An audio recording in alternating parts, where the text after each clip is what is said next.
We are on the go with Joe with Halloween almost here. He introduces us to an Oregonian with a talent for making monsters. He's not a mad scientist, but a local artist, and Joe is here now to tell us about the man behind Be Good Monster. Yeah, Kim and Deb, on the famous monster scale, his creations are much less scary than the Wolfman and only slightly spookier than Tickle Me Elmo. Proof you don't always have to fear the creatures that go bump in the night.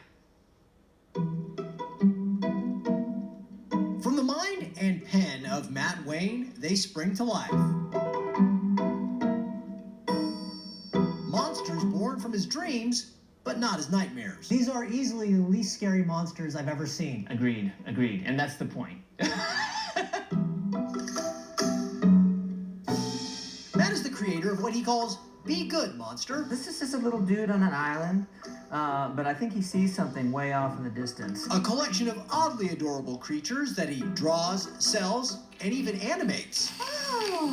I am slightly obsessed with putting little imagery on whatever I can get my mitts on. Matt has worked as a professional musician and most recently as a handyman, but he has been doodling these strange little guys since childhood. It was just a fun thing to do. I took a screen printing class at one of the letterpress places here in Southeast Portland. It was about a 3-hour class, and it was fun, so I started making t-shirts.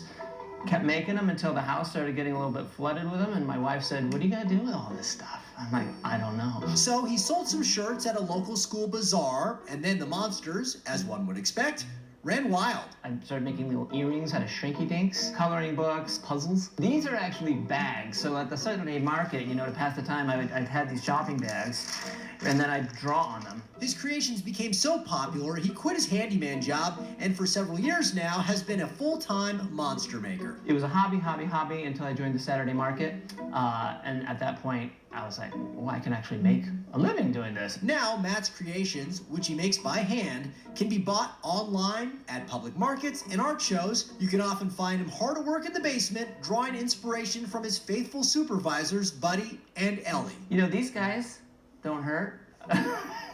And while the M word may conjure spooky images of Dracula and Frankenstein, Matt's monsters are designed to cause smiles instead of screams. One of my popular shirts is a monster eating a city. It says "Eat local," right? So it's the concept is these maybe not ill-intended monsters just getting the wrong idea of the slogan. Yeah, I mean, it's not the monster's fault that you weren't more specific, right?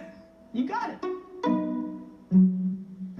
And whether mischievous or misunderstood, Matt's imagination has an endless supply of crazy creatures. It's just kind of what to do today, Just whatever you do, don't call these monsters monstrous. Cute, fun, hopefully inspires a little bit of happiness. That's kind of what I'm always going for.